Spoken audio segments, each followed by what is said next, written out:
c'est notre sœur Cindy Ledilly qui va apporter le conseil de la parole de Dieu ce matin avec vos encouragements. Et on lui laisse la parole.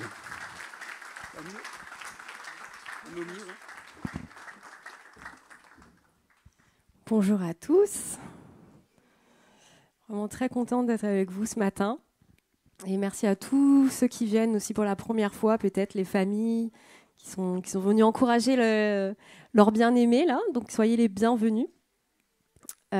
Aujourd'hui, on va faire une petite excursion dans la parole de Dieu. Est-ce que vous savez quel est le psaume le plus connu dans la Bible? Alors, quel psaume? Psaume 23. Ouais, qui est d'accord? Ouais, bah vous avez gagné. Voilà, j'avais fait un petit indice après pour vous aider à trouver la diapo d'après. Voilà, mais vous avez déjà trouvé. Qui c'est qui le connaît? Quelqu'un peut me dire? Allez. Allez-y, j'entends pas. Mais... Voilà, ouais, il y en a qui connaissent. Hein. L'Éternel est mon berger, je ne manquerai de rien. Je me manquerai de rien. Il me fait reposer dans de verts pâturages. Voilà. Donc, une découverte pour vous, peut-être, à Mantes-la-Jolie. Je ne sais pas s'il y a des bergeries à Mantes-la-Jolie. Mais Dieu se présente des fois comme de différentes manières dans la Bible, et notamment comme notre berger. On voit dans le psaume 95, verset 7, il nous dit « Car il est notre Dieu, et nous sommes le peuple dont il est le berger, le troupeau que sa main conduit. Aujourd'hui, si vous entendez sa voix, n'endurcissez pas votre cœur. » Et dans le livre du prophète Ézéchiel, au chapitre 34, il nous dit « Vous, mes brebis, vous qui faites partie du troupeau de mon pâturage, vous êtes des humains, et moi, je suis votre Dieu. Le Seigneur, l'Éternel, le déclare. » Donc nous sommes des brebis. Voilà. Bon, c'est pas toujours super agréable d'être comparé à une brebis ou un mouton. Voilà, tu peux passer. Hein. Vas-y. Voilà, moi, une brebis, tu m'as bien regardé. Voilà, on n'aime pas trop être comparé dans la culture populaire, les moutons, les brebis, c'est un peu bête. C'est très influençable. Voilà, on peut se faire embarquer, on peut les faire aller n'importe où. Mais dans la Bible, c'est pas comme ça que Dieu considère ses brebis. Il les considère pas comme bêtes, stupides, influençables. Vous connaissez être bête comme un mouton panurge? Voilà. Du personnage panurge dans le livre de Rabelais. Voilà. En cherchant, j'ai découvert ça. D'où vient cette expression? C'est pas une super image, hein, les moutons de panurge qui suivent bêtement et qui se jettent dans la mer tout bêtement. Voilà. Mais c'est pas comme ça que Dieu considère ces brebis. Il les dévalorise jamais. Il les considère avec beaucoup de respect et d'attention. Et au final, Rabelais n'avait pas raison, parce que les études scientifiques ont montré que les brebis avaient une intelligence remarquable. Voilà, je ne sais pas si ça vous étonne, mais ils ont une intelligence notamment dans la mémorisation des visages de leurs congénères. Ils arrivent à retenir pendant 2 ans les visages de leurs congénères, même ceux qui ne voient plus, qui sont partis du troupeau. Si on leur remet l'image de cette brebis-là, ils réagissent d'une manière notable. Et le visage des humains aussi. Ils peuvent garder en mémoire le visage d'un humain pendant 2 ans. Et ils ont aussi une intelligence sociale, émotionnelle. Ils ressentent des émotions. Ils ont leurs meilleurs amis, ils ont leurs petits amoureux. Les familles, voilà, il y a la grand-mère, la mère, tout ça, les enfants. Il y a des liens sociaux très forts. Ils s'attachent les uns aux autres et donc ils peuvent aussi parfois ressentir de la tristesse, surtout s'il y a un deuil, s'il y a une séparation. Ils peuvent être déprimés aussi. Ils peuvent être angoissés, anxieux, agités. Voilà, donc ils sont intelligents. Voilà, dans la limite de l'image. C'est des moutons, hein, voilà. Mais vous voyez, il y avait. Donc j'ai regardé un petit peu, j'ai creusé un peu les bergers. En allant en vacances au mois d'avril, j'ai voulu aller voir une bergerie aussi. Et il y a une histoire donc, sur un berger oriental qui s'est fait visiter par un étranger qui voulait voir un petit peu comment ça se passe pour les bergers dans l'Orient. Et donc il est venu et il lui a posé des questions. Et il a dit, est-ce que c'est vrai que les bergers connaissent leurs brebis, chacune en particulier, et qu'ils leur donnent un nom spécial? Et elle a dit oui, oui, oui. Et donc du coup, tout de suite, il y avait son troupeau un petit peu au loin, comme ça. Et il appelle chacune son tour, il appelle les brebis par leur nom. Elles étaient en train de reposer, là, et puis hop, chacune qui se reconnaît, elle lève sa tête vers le berger. Chacune leur tour, comme ça. Et il demande aussi, est-ce que c'est vrai que les brebis ne suivent pas une autre personne que le berger? Et donc du coup, il s'est dit, on va essayer de voir. Il a mis le turban du monsieur, il a mis son manteau, il a pris son bâton. L'étranger, voilà, il s'est déguisé en berger. Il a essayé de reproduire la voix du berger. Il s'est fait tout bonnement ignorer. Voilà, il a appelé les brebis, il n'y en a aucune qui a réagi. Voilà. Donc, ils ne sont pas si bêtes, ces brebis. En fait, les brebis ne suivront que ceux en qui elles ont confiance. Elles ont une confiance. Et nous, c'est pareil, hein, on ne veut pas suivre n'importe qui, en fait. Hein. Les brebis, elles font finalement le choix de suivre ou de ne pas suivre. Et nous, on fait aussi attention à ne pas se laisser abuser, à ne pas suivre, à croire et tout, n'importe quoi. On a besoin de se sentir en confiance. Donc comment on peut savoir si Dieu qui dit être notre berger, il est fiable, il est digne de confiance? Comment vous faites pour savoir si quelqu'un est digne de confiance? Vous découvrez une nouvelle personne et puis voilà. En général, on est là, on analyse, on regarde. Qu'est-ce qu'on fait? Qu'est-ce qui vous inspire confiance ou pas? Première impression. Qu'est-ce qui te... Moi, ce que je fais, je regarde la personne dans les yeux. Pourquoi? Parce que les yeux sont la lampe du corps. Voilà, dans les yeux, tu peux voir beaucoup de choses. Premièrement, je vois le regard. Je vois aussi ce qu'il dit, voilà, son attitude. Et déjà, je vais me mettre ou pas en confiance. Et donc moi, ce que je vous invite aujourd'hui, c'est de sonder le cœur de Dieu, d'essayer de regarder dans ses yeux, d'écouter ce qu'il dit, de voir est-ce qu'il est fiable, est-ce que c'est un berger en qui on peut avoir confiance. Donc le titre de mon message aujourd'hui, c'est le cœur de Dieu. Veut savoir, c'est quoi son cœur, est-ce qu'il est fiable? Parce que Dieu est une personne, il a un cœur, il a des émotions, il a un caractère, il parle, il agit. C'est pas une force mystique métaphysique quelque part. Voilà. Et dans la Bible, Dieu révèle son cœur. Alors il se compare, pour nous aider à comprendre, il peut se comparer au père, à la mère, à un roi, à un époux. Mais là, on va regarder en tant que berger, pour nous révéler un petit peu qui il est. Donc dans un premier temps, on va regarder le cœur de Dieu, notre berger, et ensuite on va voir finalement que Dieu nous donne accès à lui, à son cœur par Jésus, notre bon berger.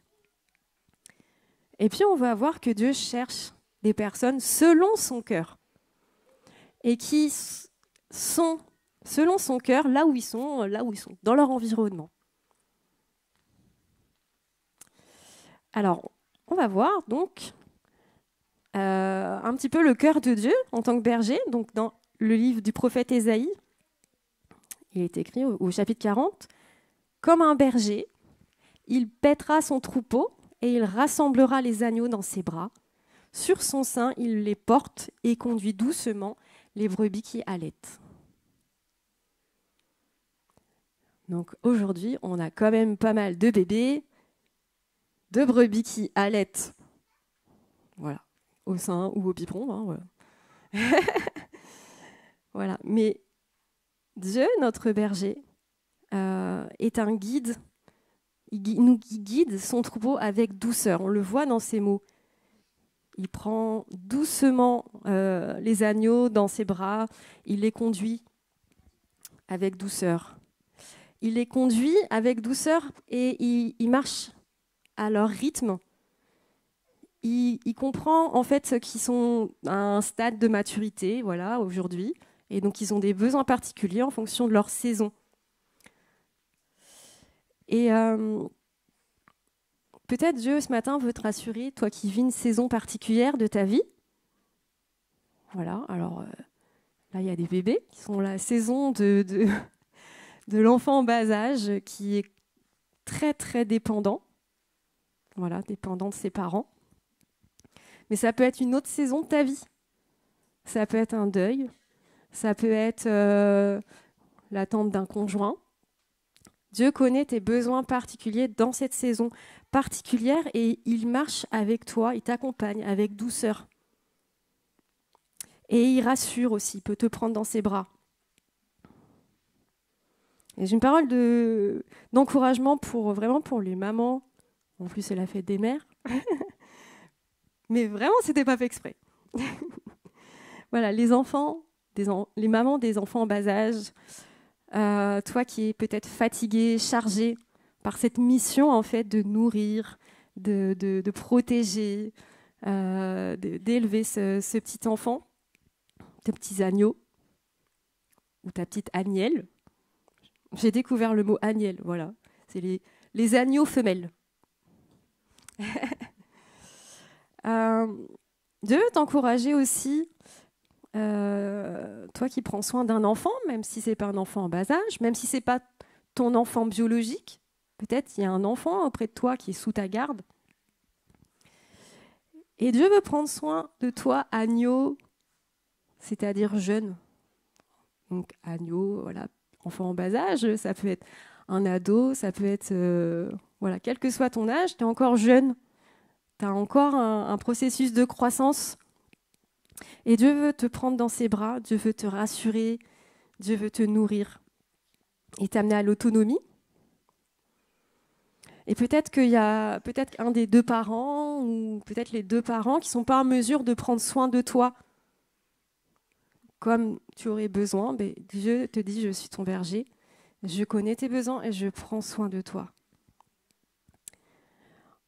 On continue et on voit dans le livre d'Ézéchiel au chapitre 34, je vous invite vraiment à lire ce chapitre.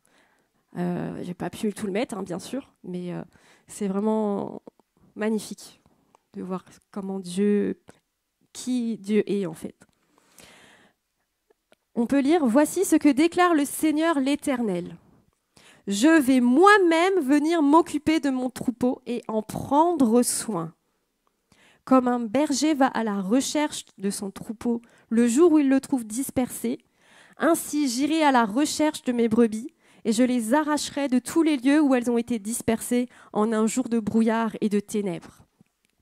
Je les ferai paître dans de bons pâturages et elles auront leur lieu de séjour sur les hautes montagnes d'Israël. » La diapo d'après.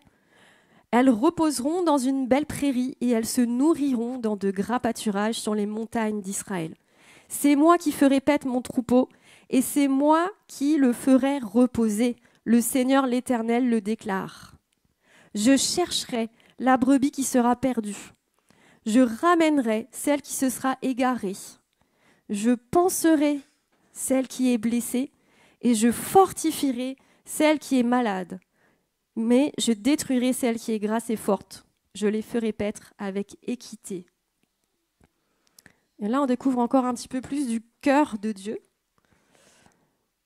C'est un berger, un Dieu qui prend soin de ses brebis avec bonté et générosité. Vous voyez, il dit de la bonne nourriture, des bons pâturages bien gras. Voilà, et on voit toute sa générosité dans les soins en fait qu'il apporte. Il veut donner la meilleure nourriture, il veut donner la sécurité, il veut donner le repos, il veut donner la tranquillité. Parfois, on imagine Dieu Ça m'est déjà arrivé, je le confesse. Mais on a comme une image de Dieu qui serait aigri, irritable, voire radin. Ouais, excusez-moi des mots, hein. Mais c'est pas du tout ça en fait. Dieu, il a un cœur bon, généreux, et il nous dit qu'il va nous donner en abondance.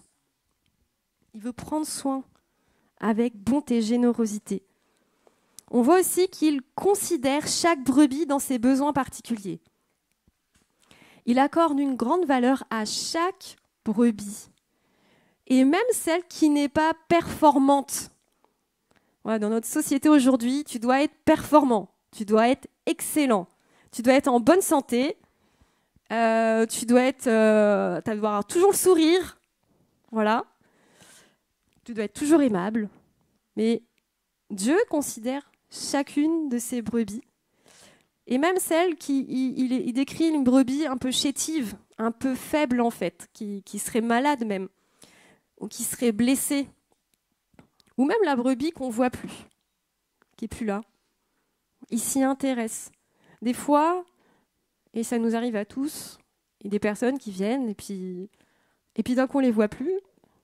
Et puis nous, on fait notre vie et on passe à autre chose. Mais non, Dieu, il l'oublie pas. Il considère chacune des brebis avec une grande valeur, une grande attention.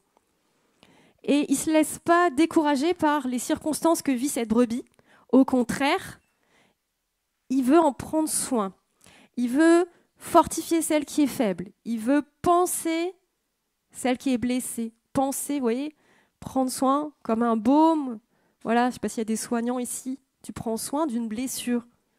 Tu prends soin d'une fracture. Les brebis peuvent avoir des fractures, des entorses, et ça les empêche de bien manger, et elles peuvent mourir même. Hein. Voilà, donc c'est un soin qui est personnalisé, qui est individuel, et collectif bien sûr, mais aussi individuel. Et peut-être qu'aujourd'hui, c'est toi, peut-être, qui te sens fatigué, qui te sens chargé, qui te sens faible, où tu te dis je peux plus avancer, je peux plus faire un pas là. J'avance plus. Ça suffit, je suis épuisée.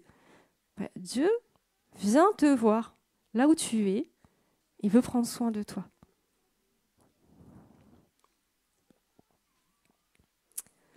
Du coup, ça m'émeut un peu parce que je pense que ça concerne plusieurs d'ici.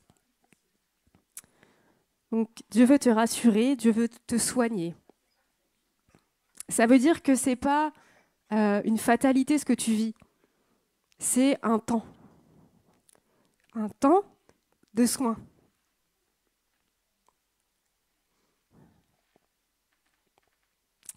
Dieu protège aussi ses brebis des dangers, des bêtes sauvages. Il le dit, alors je ne vais pas tout citer, mais dans le passage, il explique bien qu'il y a certaines de ces brebis en fait, qui sont devenues la proie des bêtes sauvages.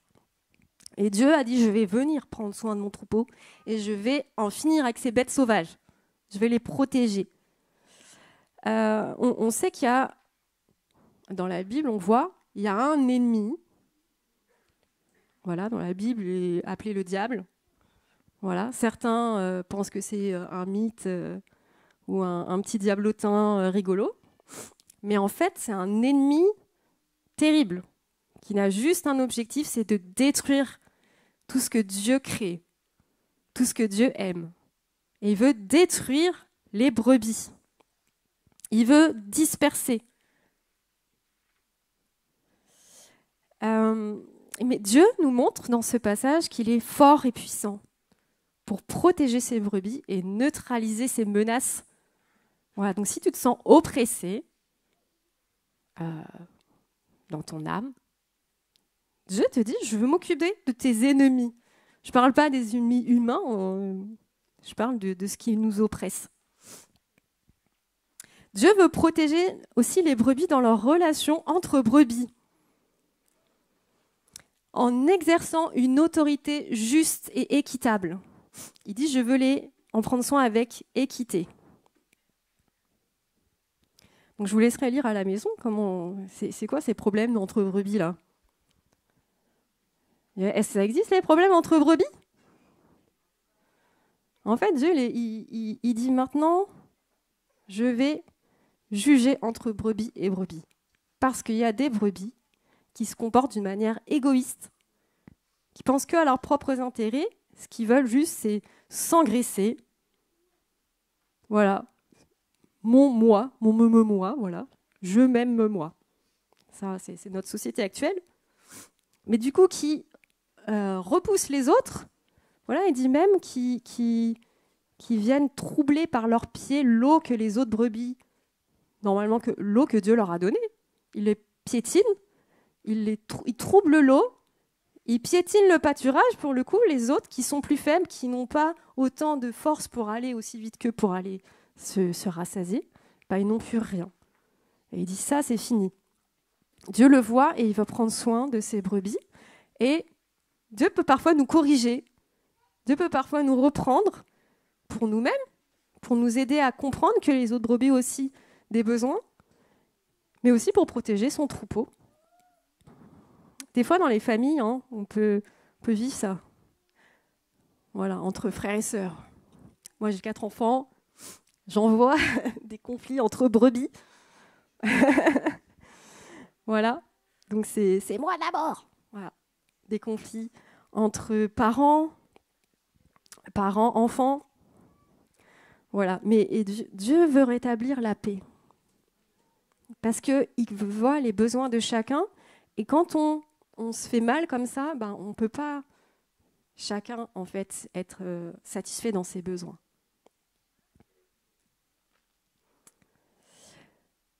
Et dans les passages qu'on a lus, il dit « Je vais venir moi-même prendre soin du troupeau ». Comment il a fait pour venir lui-même prendre soin du troupeau? Qu'est-ce qui s'est passé? Eh oui, Jésus, c'est Dieu qui vient en personne prendre soin du troupeau. Des fois, on dit « Mais où il est, Dieu ?»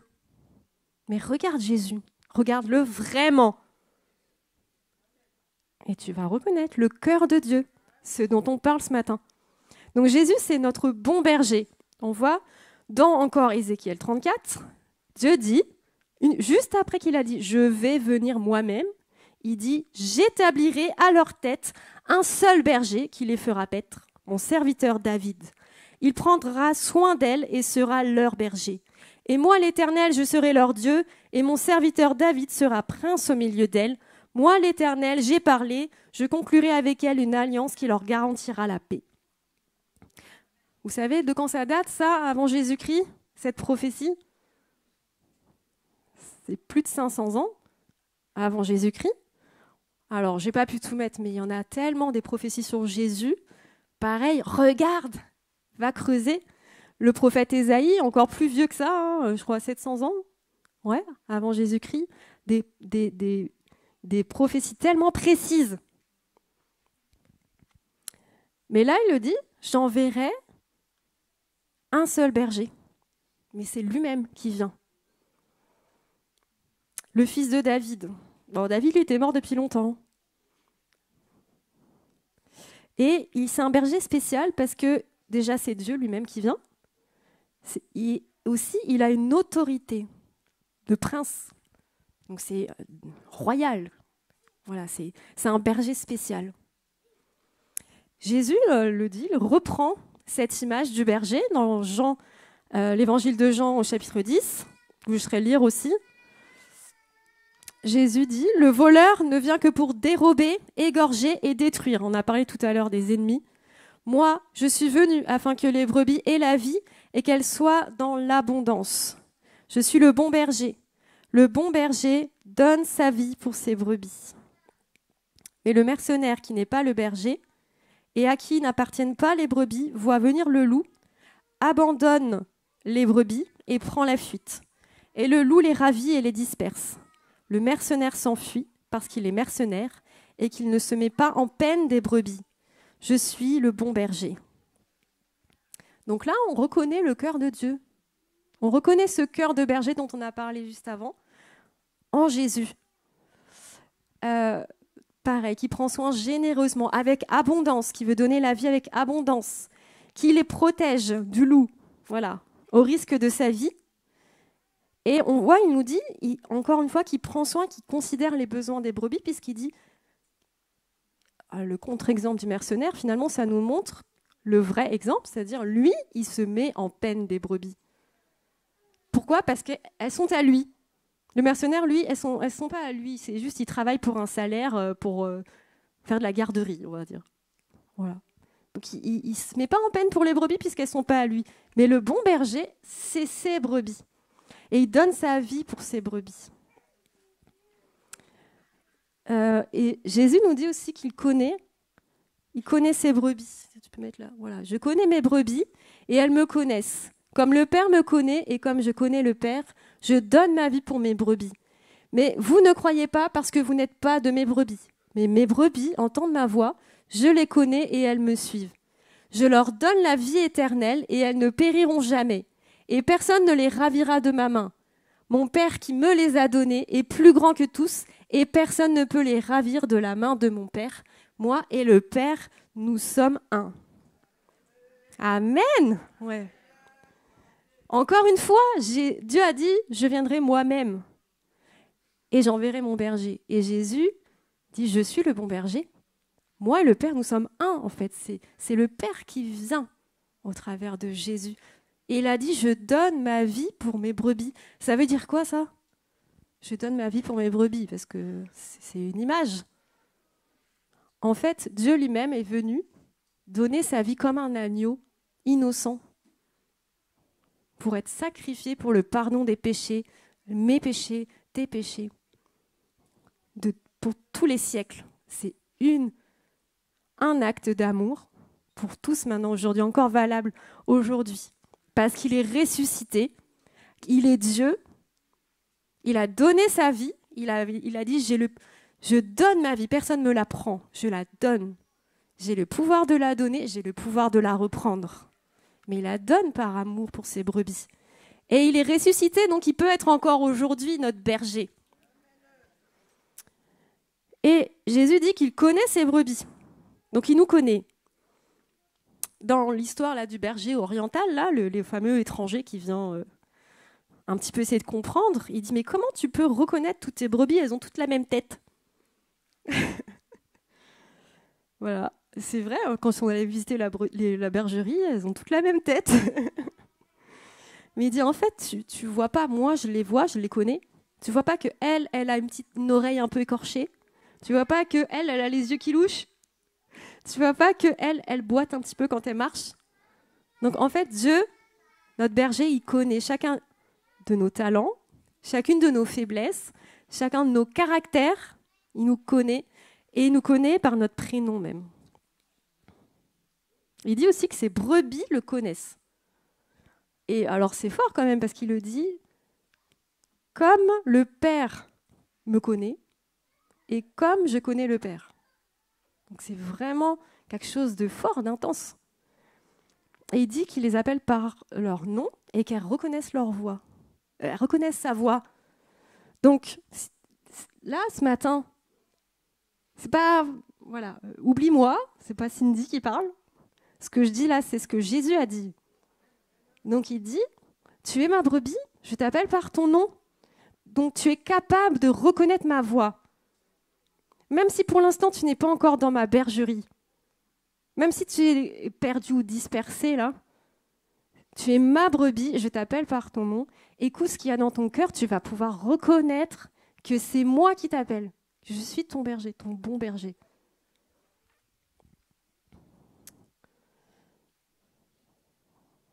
Et ce qui est beau aussi, c'est de voir l'autorité de Jésus. C'est une autorité qui est douce, mais c'est une autorité quand même. Et c'est une autorité qui laisse libre. Parce qu'il dit, les brebis, vous le verrez dans le passage, elles peuvent sortir de l'enclos, rentrer dans l'enclos, et juste, il les appelle et elles le suivent par leur voix, par sa voix. C'est pas par la tyrannie ou la violence. Alors, si Jésus dit qu'il est le bon berger, c'est qu'il y a des mauvais bergers. S'il y a des mauvais bergers, dans la vraie vie, ah oui, dans le chapitre d'Ézéchiel 34, Dieu dénonce les mauvais bergers. Il dit, ils ne s'occupent que d'eux-mêmes. Ils ne s'occupent pas des brebis. Ils veulent juste profiter d'elles, de leur laine, de leur viande, de leur lait. Et il les domine avec tyrannie et violence. Ça, c'est Dieu qui le dit. Et il le dénonce. Il dit, ça suffit. Je vais reprendre mes brebis. Ce sont mes brebis. Vous vous occupez mal de mes brebis. Alors, de qui il parle ? Il parle des prêtres à l'époque. Dans le peuple de Dieu, à l'époque, c'était des prêtres. Il parle des religieux, en fait. Et Jésus aussi, notre bon berger, dénonçait les religieux, leur comportement, qui dominaient, qui écrasaient, qui condamnaient et qui profitaient des brebis. Et peut-être que quelqu'un ici a vécu une expérience avec la religion. Voilà, j'englobe tout, hein. Mais peut-être du coup qui s'est senti abusé ou maltraité ou abandonné. Et cette expérience par rapport à tout ce qui est religieux, donc ce qui est censé représenter Dieu, c'est pour ça que Dieu, ça le met en colère, parce qu'ils sont censés le représenter. Et peut-être ça laisse dans le cœur une certaine méfiance, voire une répulsion par rapport à tout ce qui concerne Dieu. Et c'est légitime de ressentir ça. Et tu as raison de ressentir ça.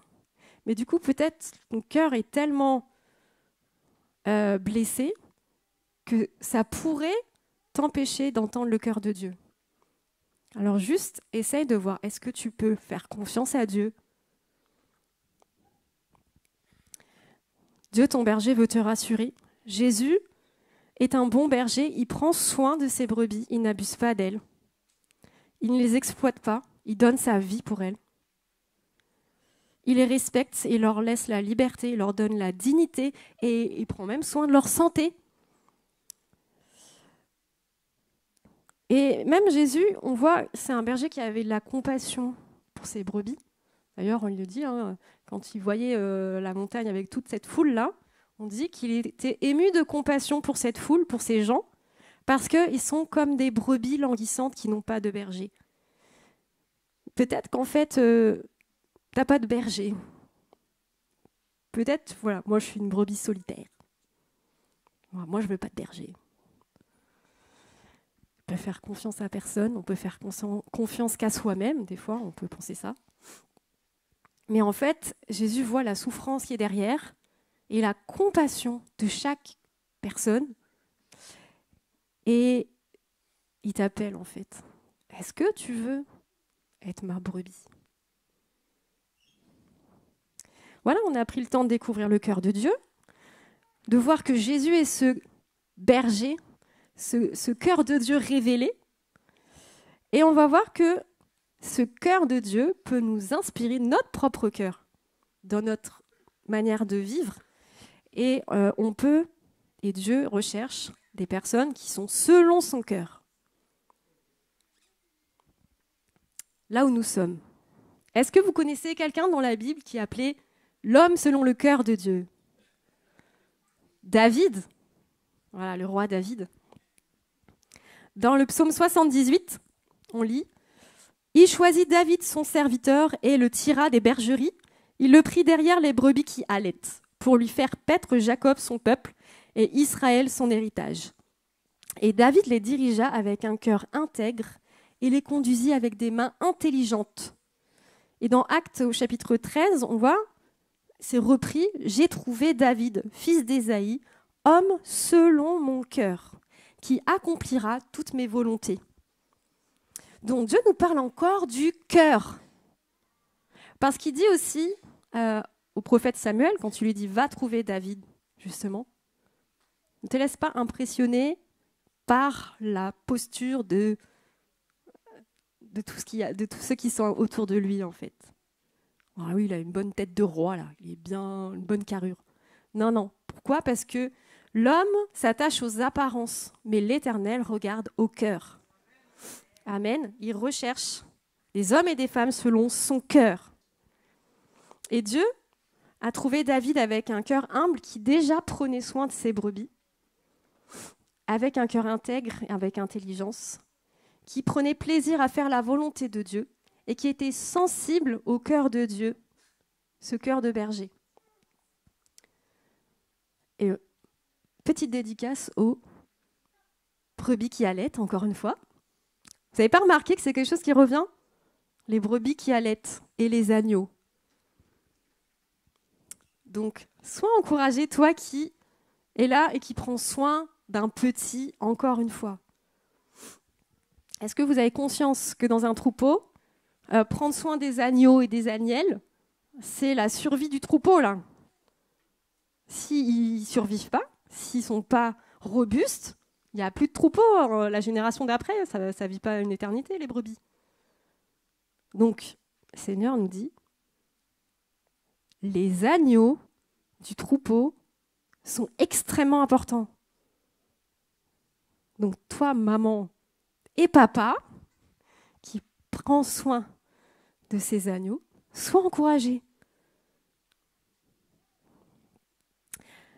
On voit dans Jérémie, le prophète Jérémie, Dieu nous dit « Je vous donnerai des bergers selon mon cœur, et ils prendront soin de vous avec la connaissance et le discernement nécessaires. » Donc Dieu est le grand berger. Voilà. Mais il recherche des hommes et des femmes selon son cœur pour aussi avoir un cœur de berger.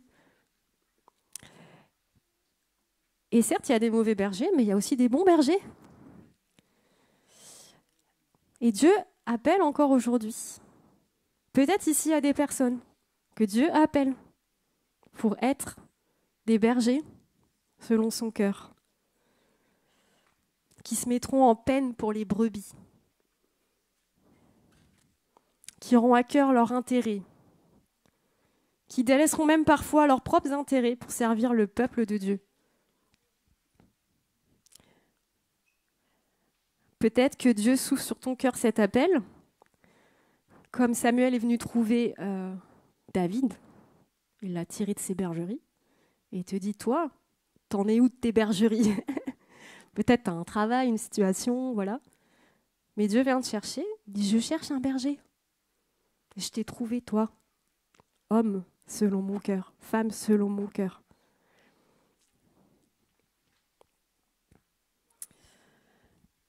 Et on voit, si on continue, dans l'évangile de Jean, Jésus parle à Pierre. Il dit « Simon, fils de Jean, m'aimes-tu plus que ne le font ceux-ci » ? « Oui, Seigneur, répondit-il, tu connais mon amour pour toi. » Donc on connaît ce passage. Il va lui demander 3 fois et il va lui donner 3 réponses. Jésus lui dit 3 réponses. « Prends soin de mes agneaux. Nourris mes brebis. Prends soin de mes brebis. » Vous voyez encore le cœur de berger de Jésus. Et il parle de l'aimer plus que ceux qui sont là, que ceux qui sont à côté. Donc c'est-à-dire qu'il y avait des personnes, mais Jésus voit un cœur, il dit « Est-ce que tu m'aimes au point d'aller prendre soin de mes brebis ?»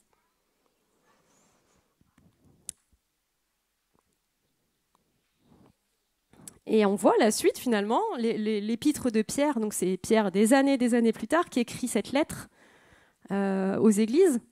« Prenez soin comme des bergers du troupeau que Dieu vous a confié.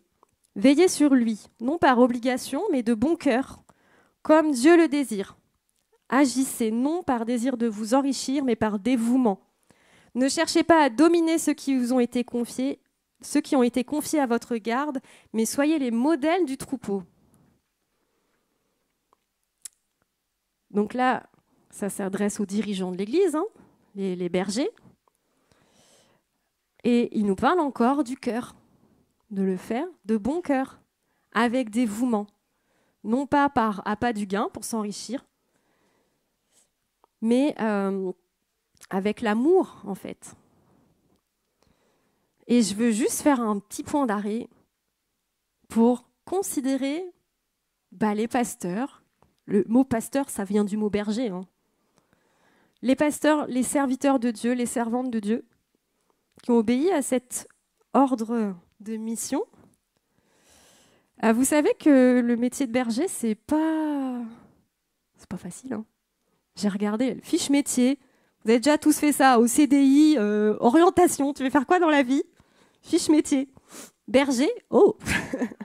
Tu vas te lever tous les jours à 5 heures du matin, tous les jours, hein, 7 jours sur 7, pour la traite des brebis. Au moins, tu finis ton travail au moins à 20 heures. Mais pendant la nuit, il peut y avoir des agneaux qui naissent. Voilà. Tu es payé au SMIC, vraiment juste le SMIC, en début de carrière, et peut-être 100 € de plus en fin de carrière. Voilà. Donc c'est un métier d'amour, un métier passion. Et je lisais le témoignage d'un berger corse qui font encore les transhumances. Vous savez ce que c'est? C'est-à-dire que je quitte la bergerie, j'emmène mon troupeau dans les hautes montagnes pour leur donner un bon et gras pâturage. Voilà. Mais du coup, ça veut dire qu'il campe avec ses brebis, qu'il reste avec elles. C'est rude, un petit peu comme condition. Donc c'est un métier de dévouement, d'amour. Et donc, il y a aussi les naissances, les agnelages, ça s'appelle. Plusieurs centaines par an. Voilà, ça fait pas mal, non? Donc, les pasteurs ne s'occupent pas de nos accouchements. Ils ne nous font pas pâturer dans la prairie. Mais ils prennent soin de nous.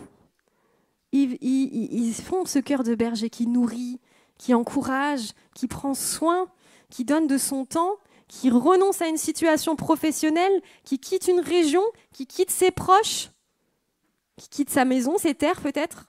Et donc, est-ce qu'on peut honorer ce matin juste un petit temps d'arrêt pour encourager, remercier les serviteurs de Dieu? On en a ici. Voilà. Est-ce qu'ils peuvent se lever? Pour ceux qui ne vous connaissent pas. Voilà. Allez. Là, l'équipe pastorale. Allez, les pasteurs, là. Il en manque, là. Voilà. Mais Dieu a dit, il prend soin de ceux qui prennent soin de ses brebis aussi. Même s'ils quittent une situation, ils ne manqueront de rien. Il prend soin.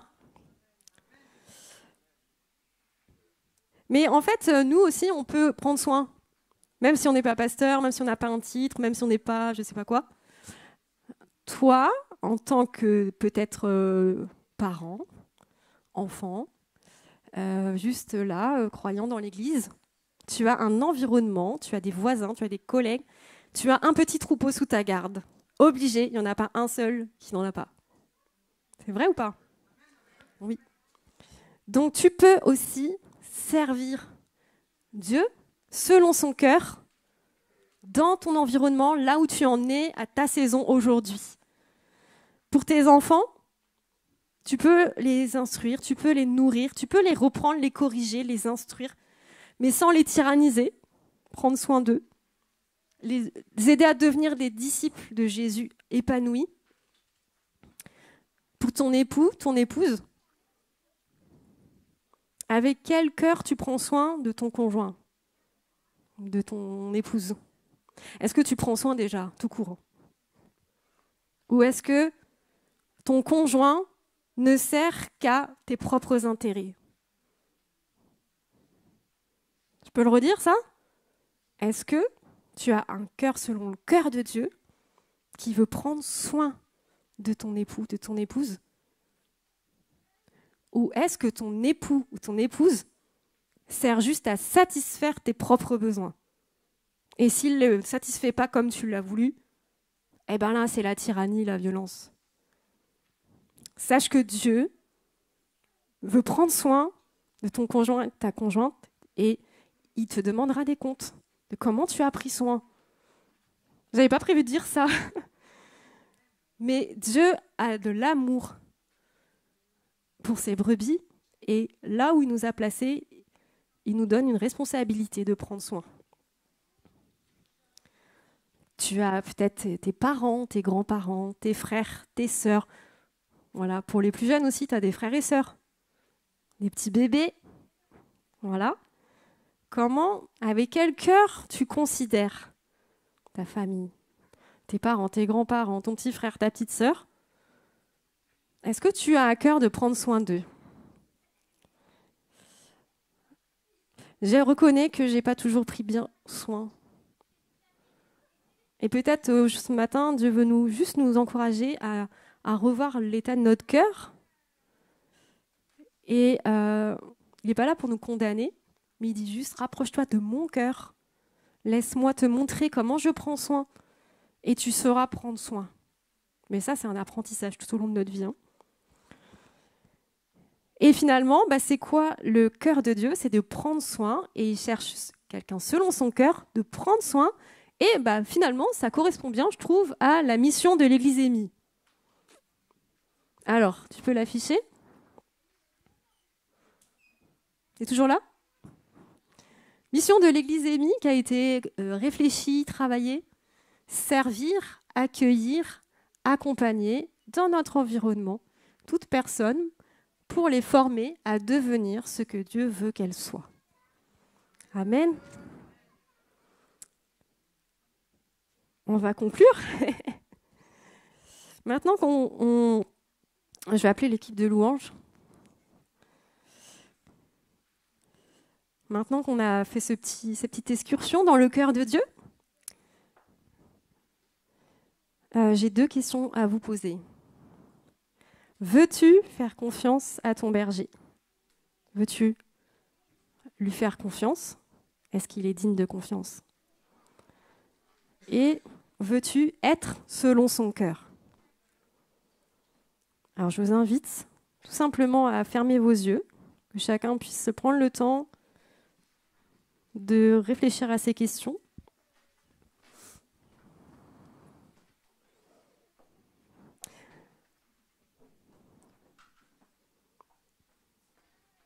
Peut-être que, donc, comme j'ai dit tout à l'heure, tu es là et puis tout ce qui concerne Dieu, voilà, c'est quelque chose qui t'a laissé des blessures à cause de mauvais bergers.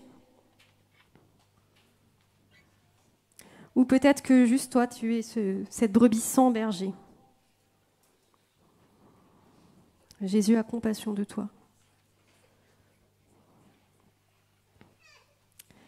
Et il veut poser sa main sur toi maintenant, sur ton cœur. Et donc si tu veux oser franchir le pas de faire confiance à ce bon berger, juste lève la main et appelle-le. Voilà, alors qu'on ferme nos yeux pour se concentrer, pour vraiment pas regarder à droite à gauche. Si tu veux répondre à cet appel du berger, Jésus, je veux que tu sois mon berger. Alors juste lève ta main devant Dieu et dis Jésus, dis juste Jésus, je veux que tu sois mon berger.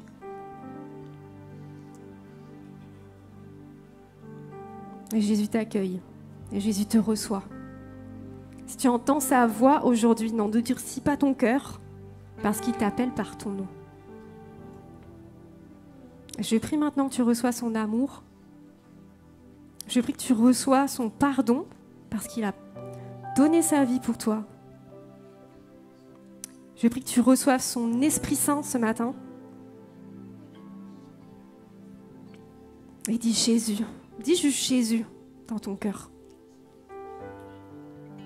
Et si tu as déjà Jésus comme berger, que maintenant tu as vu son cœur, est-ce que tu veux renouveler ta confiance dans ton berger? Parce que peut-être tu traverses des circonstances qui te font douter ou qui te disent « je sens pas la présence de mon berger. J'ai l'impression d'être loin de mon berger. » Mais fais-lui confiance. Si tu veux lui faire confiance et dire peut-être je sens pas ta présence, peut-être c'est trop dur les circonstances que je vis, mais je veux renouveler ma confiance envers toi. Lève ta main aussi. Lève ta main.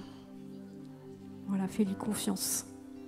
Et je prie ce matin que tu le laisses prendre soin de toi, parce qu'il dit je vais fortifier celle qui est affaiblie, je vais encourager celle qui est découragée, je vais guérir celle qui est malade, blessée.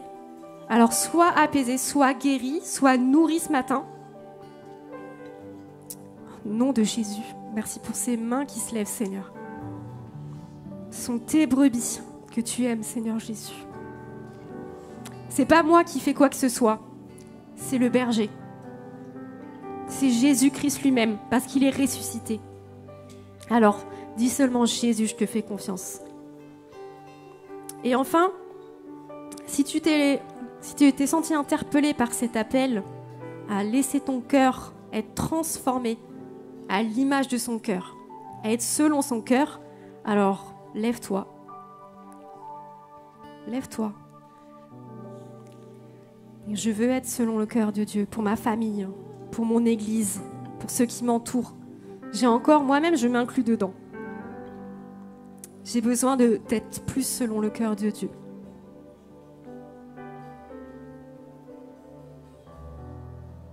Alors laissons-nous imprégner. Je prie que nous puissions nous laisser imprégner du cœur de Dieu encore ce matin. Merci pour ceux qui se lèvent, qui répondent à cet appel. Peut-être que Dieu va faire grandir dans ton cœur. Voilà, je laisse. On va chanter ce chant, écouter le Seigneur dans notre cœur et soyez bénis.